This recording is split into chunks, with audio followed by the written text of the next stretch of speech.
Even though Texture Plus panels are incredibly durable, cutting, shaping, and sanding them is easier than most other construction materials.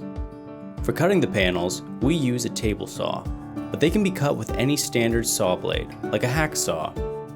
Sometimes there are high points in your panels that need sanding, but it requires no extra tools other than a sanding block. For holes or nicks in the paint finish, you can use any water-based paint with a small brush for touch-ups. Cleaning dust or dirt buildup on your panels only requires a wet rag to wipe over the surfaces.